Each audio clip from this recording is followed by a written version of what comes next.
ప్రభుత్వంలో ఉన్న junior class ఒక్క జూనియర్ క్లాస్ పెట్టారు సరికదా అప్గ్రేడ్ ఎంత ముందు ఇచ్చిన ఇంటర్మీడియట్ ఆపడం వల్ల ఇవాళ గ్రామీణ ప్రాంతాల్లో ప్రైవేట్ జూనియర్ కాలేజ్ పెట్టుకుని ప్రైవేట్ విద్యార్థులు వ్యాపారం చేస్తున్నారు కాబట్టి వీటికన్నీ నిరసనగా మీరు వాకౌట్ చేస్తారు.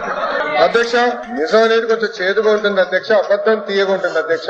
అబద్దాలు చెప్పి వాళ్ళు బయటకు పోతున్నారు అధ్యక్ష. మరో మంత్రి గారు ఏమన్నా ఇంటర్మీడియట్ మేము ఫోకస్ స్టేట్ 70,000 మంది విద్యార్థులు ప్రభుత్వ జూనియర్ కాలేజ్ లో పెరిగారు అధ్యక్ష. అది ప్రభుత్వానికి ఉన్న చిత్తశుద్ధి. బొత్స గారు మాట్లాడుతున్నారే, వాళ్ళ అధికారులను 5 సంవత్సరాలు కనీసం పుస్తకాలు ఇవ్వలేదు అధ్యక్ష. ఇంటర్ పిల్లలకి పుస్తకాలు ఇవ్వలేదు, బ్యాగ్స్ ఇవ్వలేదు, మధ్యాహ్న భోజన పథకం వాళ్ళు రద్దు చేసిపోయారు అధ్యక్ష.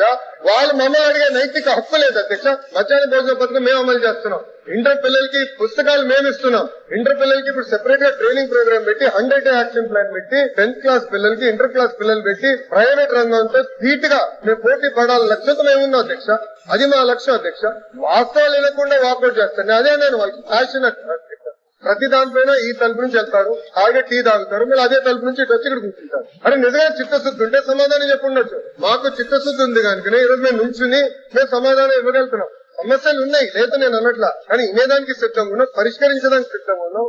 అధ్యక్ష, మీరు దయచేసి ఎల్ఎపి గారిని రమ్మని చెప్పాలి అధ్యక్ష. ఇష్యూ మేము డిస్కస్ చేయాలి అధ్యక్ష. ఆయన ఆరోపణలు చేసి బయటకు వెళ్తాం కాదు. ఇది మ్యాటర్ ఆఫ్ రికార్డ్. మా దగ్గర ప్రూఫ్ ఉంది. ఇంటర్ గురించి ఆయన ఆరోపణలు చేశారు. 70,000 మంది విద్యార్థులు పెరిగినాయి అధ్యక్ష. వాళ్ళ అధికారులకు 12 లక్షల మంది విద్యార్థులు ప్రభుత్వ పాఠశాలను దూరం అయ్యారు అధ్యక్ష. ఇవన్నీ ప్రశ్నించే హక్కు నాకు ఉంది అధ్యక్ష. ఆయన సింపుల్ వాకౌట్ చేసి పారిపోతున్నారు. రమ్మని చెప్పండి అధ్యక్ష. చిత్తశుద్ధి ఉందంటే చర్చించాలని, హౌస్ కి రమ్మని చెప్తానని మీ తరఫున కోరుతున్నారు.